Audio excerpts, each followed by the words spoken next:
All right, so today we're doing the finals review packet for day 2. So if you're an online student, right, you just download the finals review packet from course website. Also, just a reminder, same disclaimer that I made on Monday, this is not intended to be a list of every single thing that's going to be on the final, right? If you want to know every single thing that's on the final, you need to consult the outline, which is posted on the course website.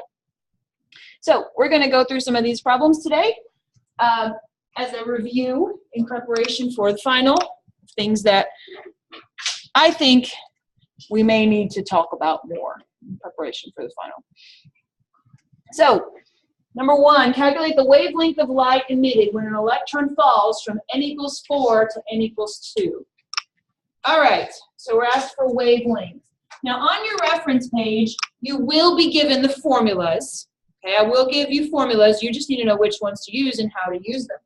So, we've got n equals 4 going to n equals 2. So, what's the initial?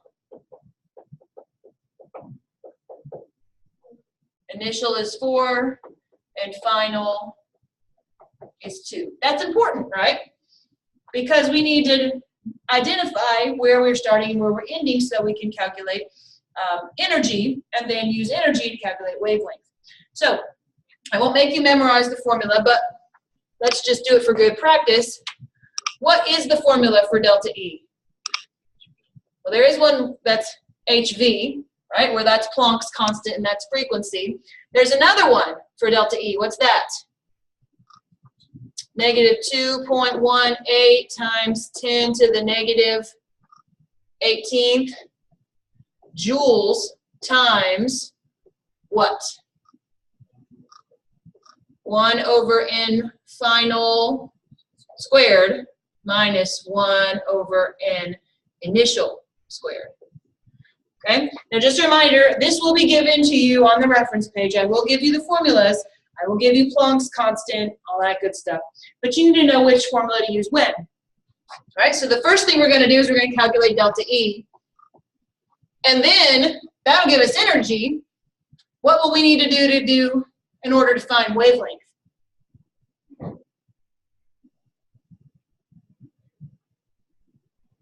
What will we have to calculate next? Step 2 would be calculate what?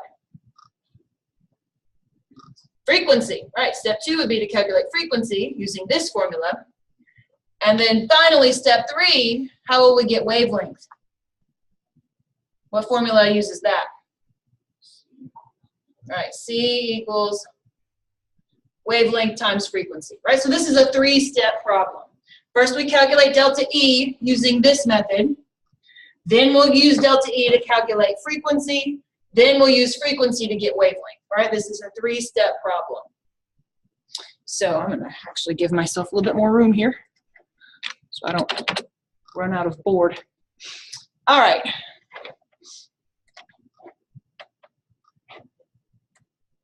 Oops. There we go. All right, so let's calculate delta E. Change in energy, negative 2.18 times 10 to the negative 18th times. This is what we need to establish final and initial, right? Final is 2, so 1 over 2 squared would be 4th, minus initial 1 over 16, right? And then my unit here is joules. So then I plug this into my calculator. 1/16 is 0.0625.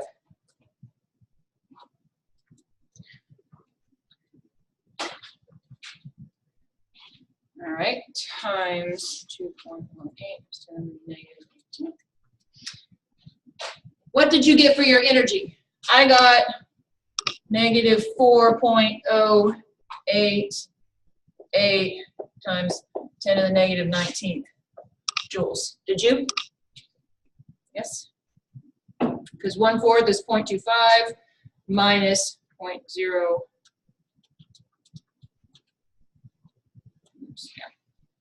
1/4 0.25 minus 1 divided by 16. And then times 2.18 e to the negative 18.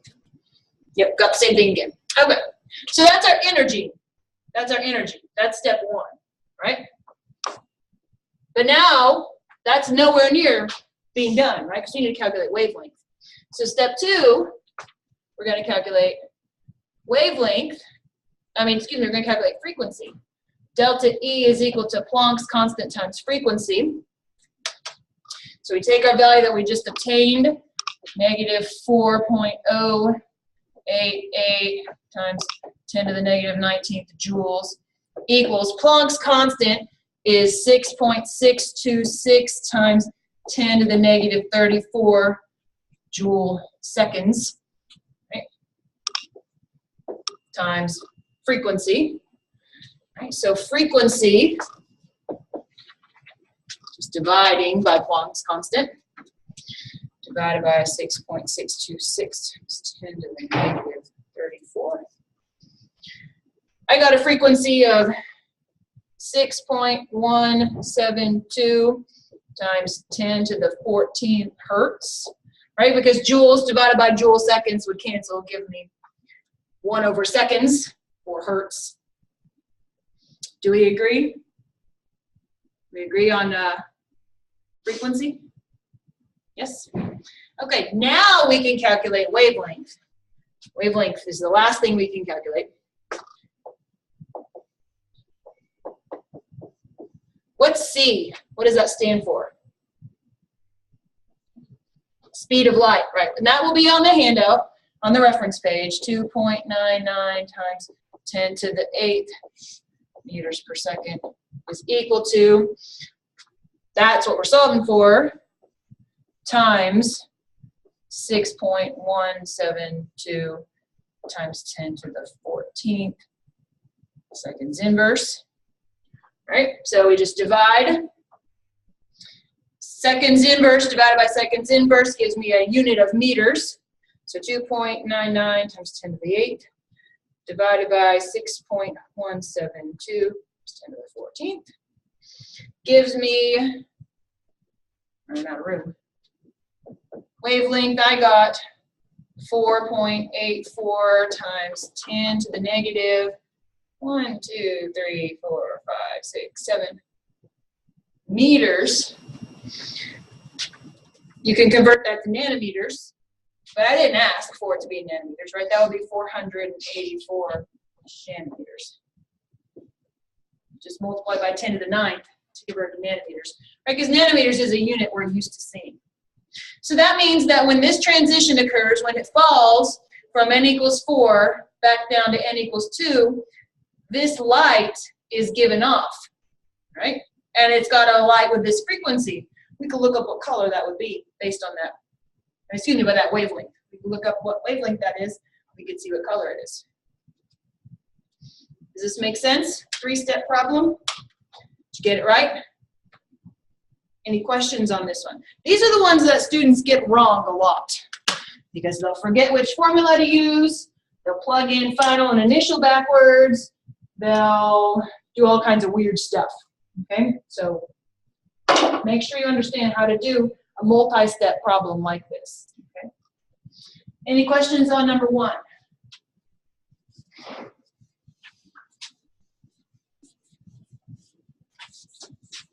All right, number 2 and number 3 are really easy.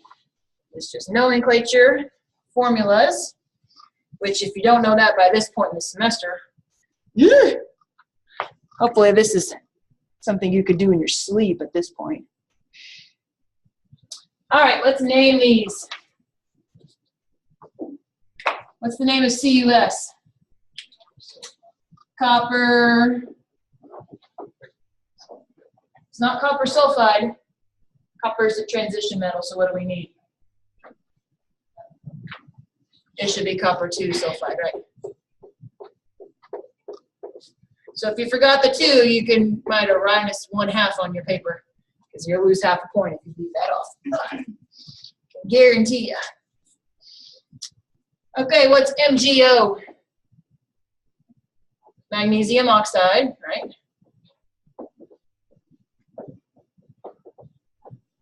What is PbBr2?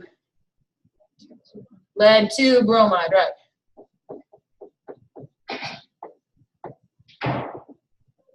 And what's CuCl? Copper 1 chloride, right?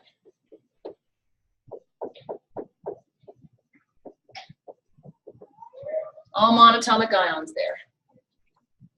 Any questions on 2, nomenclature? Okay. Let's move on to 3, formula writing.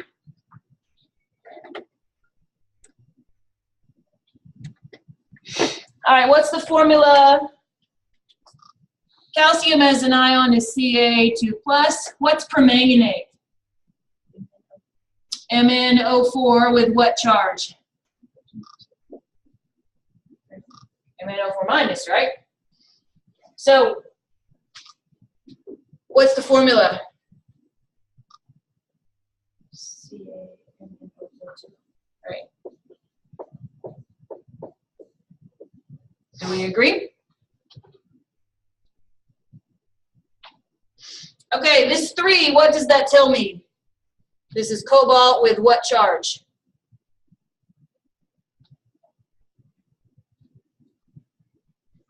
What does this 3 tell me that the charge is? +3, right? I can't tell you the number of students who even on the final exam will see this 3 and think, oh, that means it's triatomic. And I write it like that. Okay, that's like total nonsense. Okay, that does not mean that the subscript is 3. That means that the charge is 3. Okay, so please don't make that mistake. I see it so much. What's nitride? What's nitride? N with what charge? 3 minus, right? So this would just be CON. Make sure that's a lowercase o, right? Because if you wrote C and an uppercase O, that would be oxygen, which would be very different from cobalt. All right, copper 2. What's that? Cu with what charge? +2, 2 plus. Hydroxide, what's that? OH minus. I see this all the time with hydroxide ion. I'm not sure why hydroxide, this happens so much with hydroxide specifically, but I see this so much. Is that correct? No, what's wrong? You need parentheses, right? This is a polyatomic ion, so it's telling me I've got 2 hydroxides. All right, what's magnesium as an ion? Mg, what charge? 2 plus. And what's chlorate? ClO3 with what charge? Minus. So what is the formula going to be? ClO3. Good. All right, what's potassium as an ion? K plus. And what's perchlorate? ClO4 with what charge? Minus. So the formula here is KClO4. And aluminum is what? Al with what charge? 3 plus. And oxide is what? O with what charge? 2 minus. So what's this? Al2O3. Is that the last one on number 3? Oh, no, still got several more.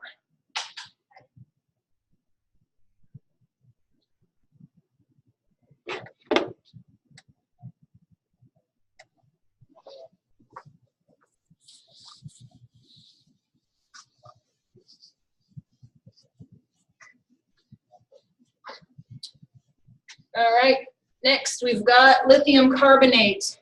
What's lithium's charge? Li plus. What's carbonate? CO3 minus 2. Right, CO3 2 minus. So this is what? Li2CO3. Sodium ion is what? Na plus, and sulfate is SO4 2-, right? So this is Na2SO4. What's ammonium? NH4 with what charge? Plus, right? And what's phosphate? 3 what? Minus. So what's this? NH4 3 PO4. And then lithium nitride. Lithium is Li plus. What's nitrite? NO2 with what charge? Minus. So this is just LiNO2. Now we're done with number 3. We good on number 3? Good nomenclature? All right.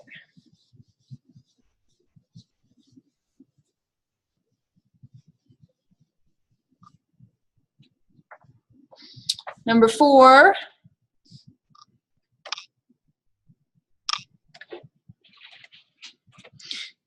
Give myself some more. What percent of ethane is carbon? Okay, so how do we do percent composition? Who remembers? So the percent carbon would be calculated by what? Mass of the carbon over what? Mass of ethane, right? Molar mass of. And then we just multiply it by 100. So what's the mass of carbon in this compound? Is it just 12.011? Right. Why do you have to multiply by 2? Because there's 2 of them. And what's the molar mass of ethane? It's about 30, isn't it? We'll just round it to 30. 30 point what? 07. 07. Is that what you said? Nope. And times 100. So 24.022 divided by 30.07. That gives me 79.89. Or if you rounded it to 79.9, that's fine too. Do we agree? If you rounded it to 80, that's fine too. All right, just 2 sig figs, at minimum 2 sig figs. All right, so at minimum, give me at least 2 sig figs. Because we don't have any measured values here. So at minimum, at least give me 2 sig figs. And my unit will be percent. Any questions on 4? Questions on 4? Okay.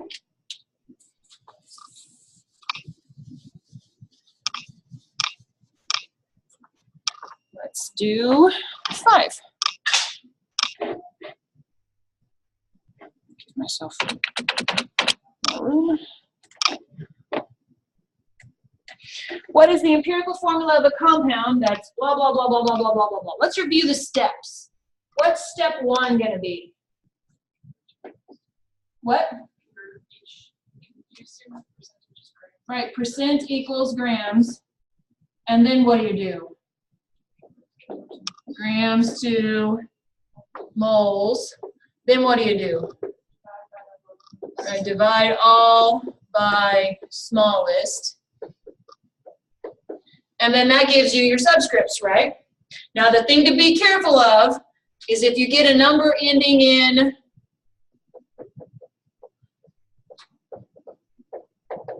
what do? If it ends in 0.5. If you get one number, just one, you don't have to do, it doesn't have to be all of them. If you just get one number ending in 0.5, what do? You double them all. And if you get one number that ends in 0.3, what do? You triple them all. But again, that's only if when you divide through by the smallest, you get a number ending in 0.5 or 0.3. Otherwise, you just round. All right, so 71.7 0.65 grams Cl, 35.45 grams per mole. 24.27 grams carbon times 12.011 grams per mole, and 4.07 grams hydrogen times 1.008 grams per mole. Pretty sure we did this one in class when we talked about empirical formulas. Seems extremely familiar. 2.02, 24.27 divided by 12.011. That's also 2.02. Yeah, we did this one in class. Because I remember commenting about how unusual it is to have two numbers come out to be the same. 4.07 divided by 1.008. That gives me 4.04. So it's not typical to have two numbers come out to be the same. It just happens to be the case here. Right? So this gives me 1, this gives me 1, this gives me 2. None of those end in 0.5 or 0.3, so I don't have to worry about tripling or doubling. So this gives me the empirical formula. Now you can write it in whatever order you want. CH2Cl. Or ClCH2, or CClH2, right? I'm not going to get obsessive about order here. All right. You can always ask yourself, is it an empirical formula by looking at the ratio? Does the ratio 1 to 2 to 1 reduce any further? No, right? You would know it were if it were a molecular formula. If you had, for instance, 4 to 2 to 4, right? That would reduce. That would reduce, or something like that. 2 to 4 to 2. We good on number 5? We definitely did this one in class. I remember commenting on that specific detail.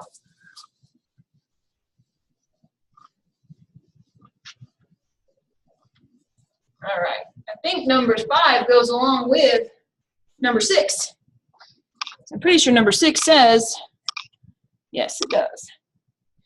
If a compound has the empirical formula CH2Cl, that's what we just deduced. If a compound has the empirical formula CH2Cl and its molecular formula has a molar mass of, chopped off the page there, 98.96.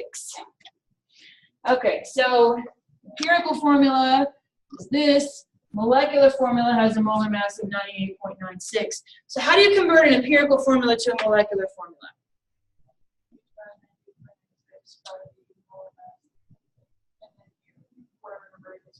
Right, so you just have to figure out what that factor is that we multiply this by.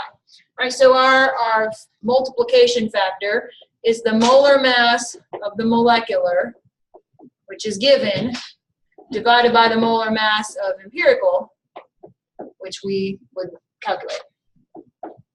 So 98.96 divided by, what's the molar mass of that? 49.48.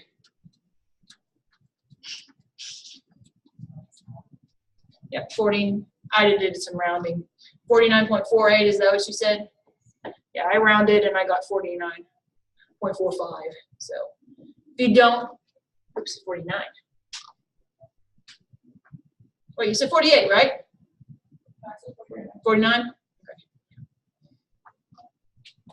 Okay. All right, so we do our division. It's going to be 2. 49.48. Yep, 2 right on the money. So now all I do is I take 2 and I multiply it by all my subscripts up here. Right? So the molecular formula C2H4Cl2. Is that a molecular formula? Will that ratio 2 to 4 to 2 reduce? Yes. So you can always check your work. If the ratio reduces, it must be molecular. If the ratio does not reduce, it must be empirical. Questions on this problem? Questions. All right, the next problem is on here primarily because on exam, what was it? See, this would have been on exam 2. Exam 2, this caused a lot of people to lose a lot of points.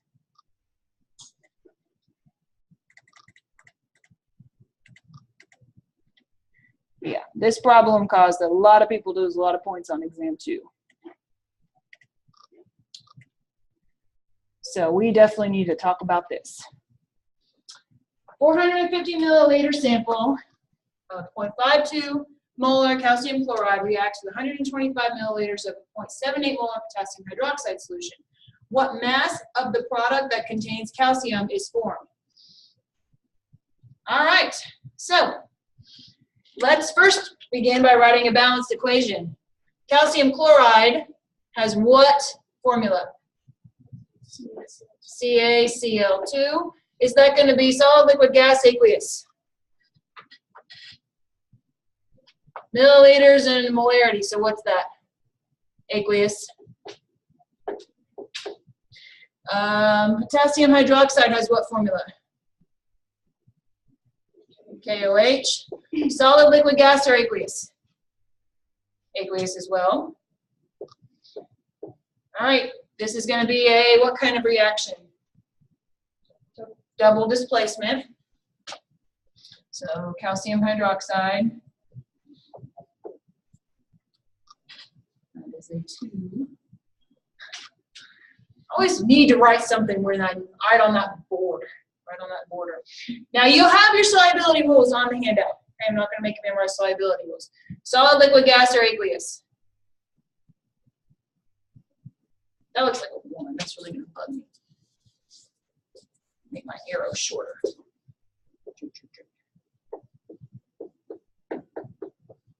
Solid, liquid, gas, or aqueous? That's solid, right? That's a precipitate. And what's my other product? Potassium is getting together with chloride, so what formula is that? KCl. Solid, liquid, gas, or aqueous? That one's aqueous, right? Now we just need to balance this. We need 2 and 2. Do we agree? Okay, now we're going to do some solution stoichiometry, right? We want to know the mass of this precipitate. And we know the molarity and volume here. So let's see, this is 0.52 molar. And we have 0.450 liters. Go ahead and convert milliliters to liters so you don't forget to do it. And this is molarity 0.78 molar, and it's 0.125 liters. Is this limiting reagent problem? Yes, it is. This is a limiting reagent problem. So we've got to do the calculations twice, right? We've got to do calculations going from here to here, and then going from here to here. Do you pick the larger one or the smaller one? Smaller. So like I said, this was one of the problems. I remember it distinctly from exam 2. I brought a lot of you down one full letter grade because this was like a 12 or a 15-point question. And it was not pretty for many people. So let's make sure we understand how to do this. So when you're doing solution stoichiometry, what's the first step? You have to get number of moles, right? So we have to obtain moles somehow. And how can we do that? All right, molarity times volume gives me number of moles. So 0.450 liters times 0.52 moles CaCl2 per liter, right? Liters cancel, that gives me moles. Molarity times volume gives me moles. So we get 0.45 times 0.52. That gives me 0.234 moles CaCl2. What's the second step? Mole ratio, right? It's my mole ratio step. So mole ratio here is what? It's 1 to 1. Do I still need to show this step? Yes. 1 mole CaCl2 consumed for every 1 mole CaOH2 produced.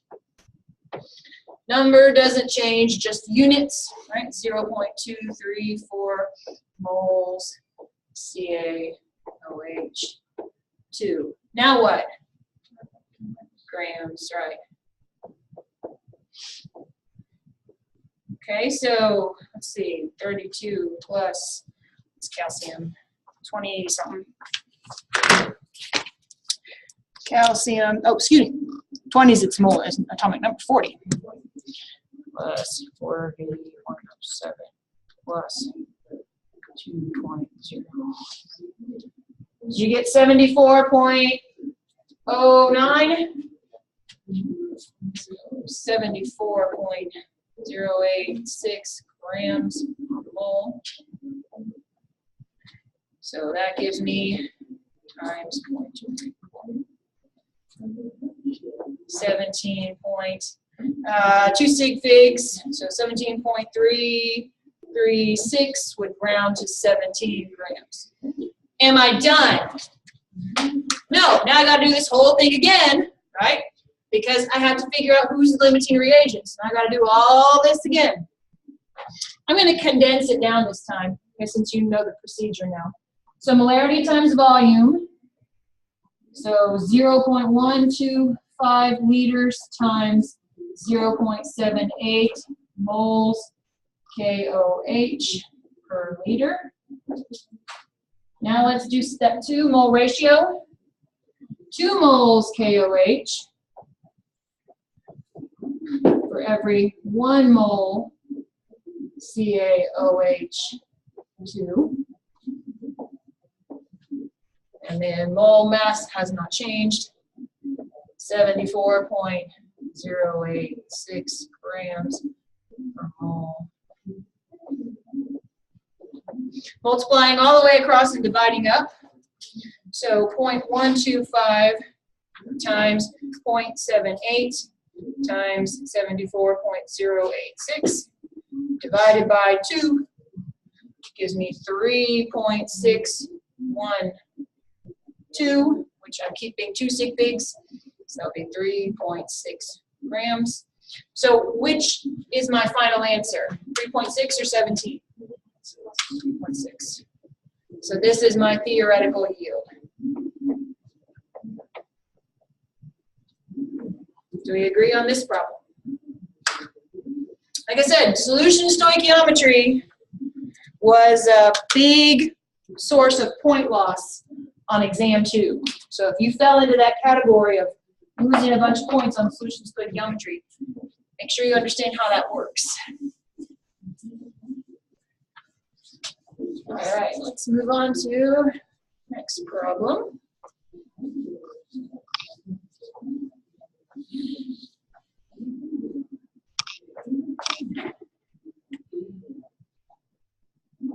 More stoichiometry, everybody's favorite.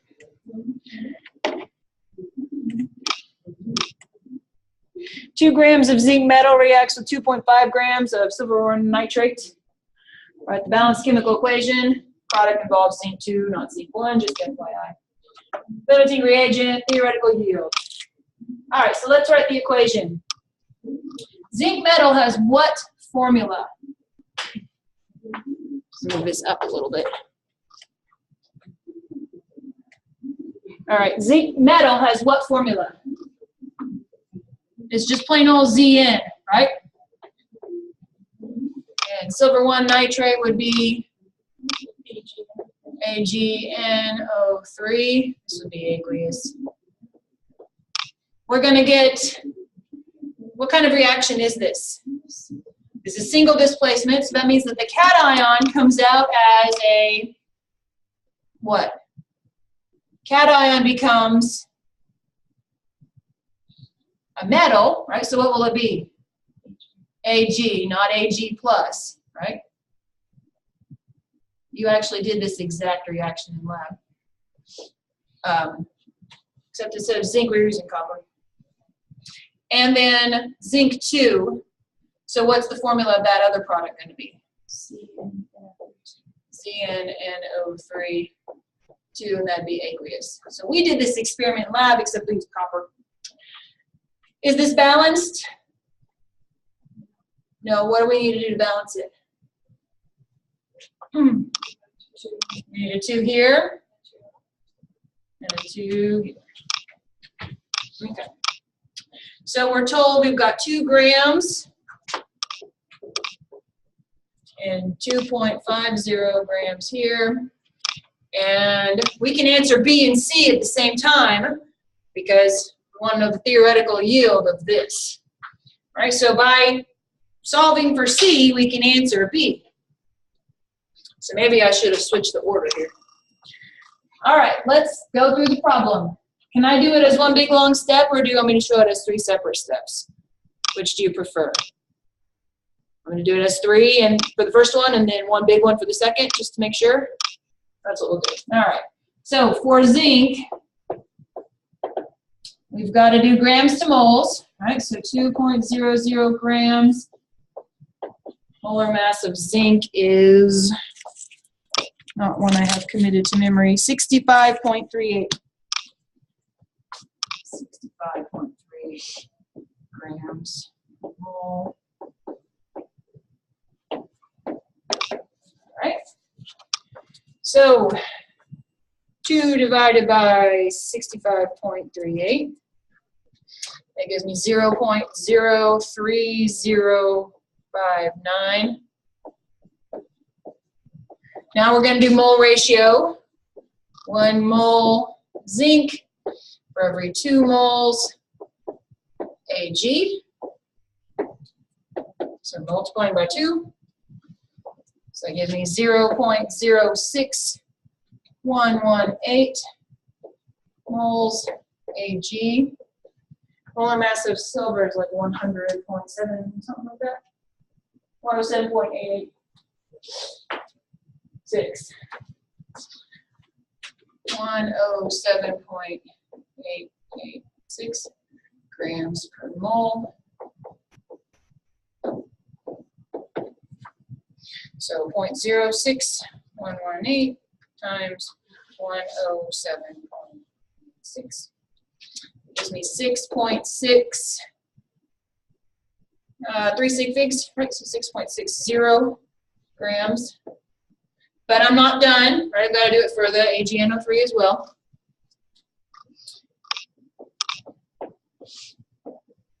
This time I'm just going to do it all as big one.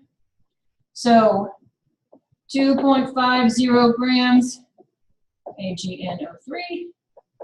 Molar mass, let's see.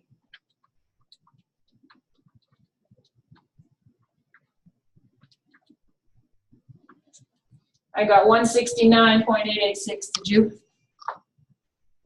If you rounded it to 170, it probably wouldn't make a significant difference in your final answer.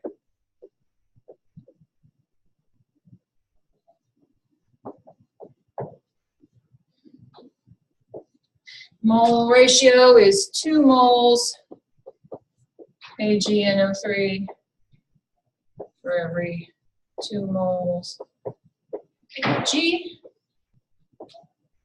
times 107.886 grams per mole. Okay, so 2 over 2 is 1, so we can just ignore that. So 2.5 times 107.886 divided by 169.886. That gives me 1.587, which we're keeping 3 sig figs. So that'll be 1.59 grams Ag. So to answer the question, what's the theoretical yield? This would be the theoretical yield. And to answer the question, which reagent is limiting? The limiting reagent would be what? What's the limiting reagent? AgNO3.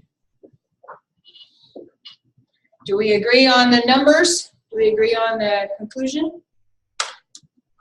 Yes? All right.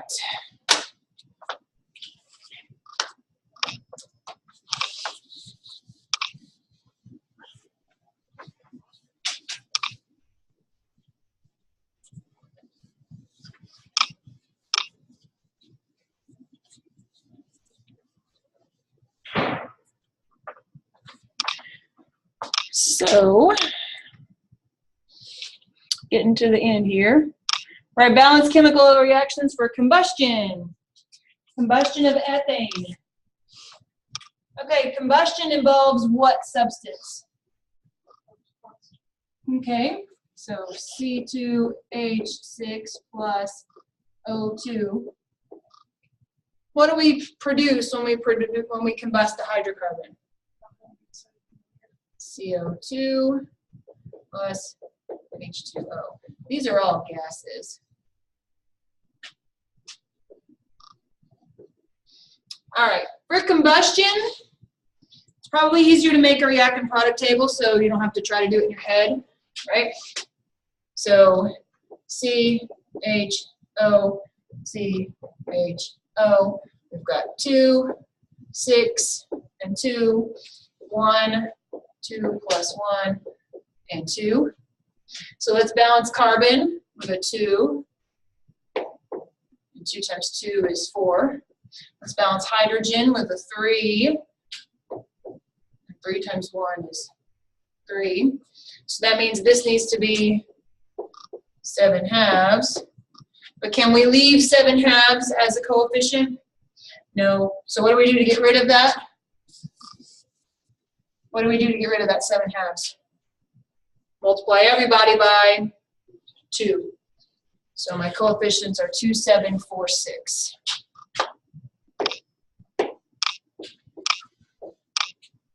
Do we agree on this one? All right, for octane, octane's a liquid at room temperature. So that would be C8H18 liquid plus what? Is it still O2 as my reactant? Yes. That's still a gas. Am I still making CO2 and H2O? Yes.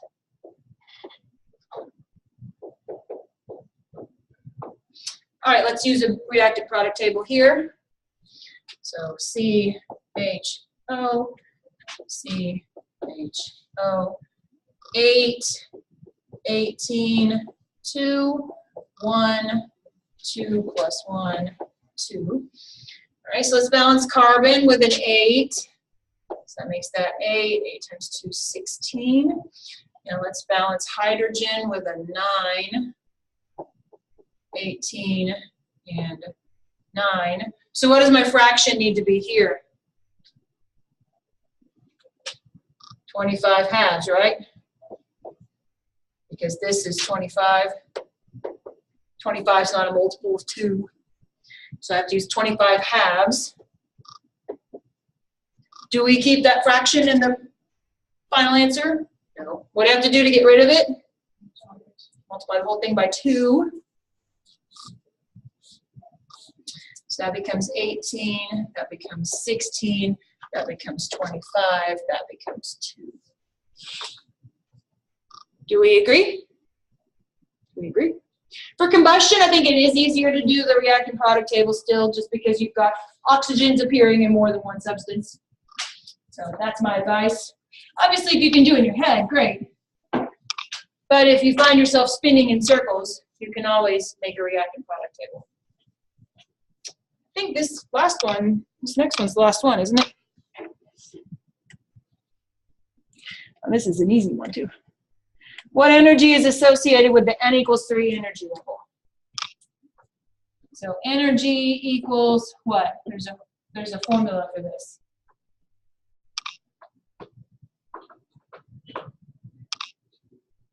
Negative 2.18 times 10 to the what? Negative 18 over what? Over n squared, right? And the unit is joules. So that would be negative 2.18 times 10 to the negative 18 over 9. So 2.18 times 10 to the negative 18 divided by 9. So that gives me 2.42 times 10 to the negative 19th joules.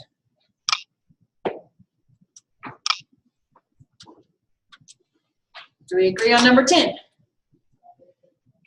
Any questions on the packet questions for today? Problems 1 through 10.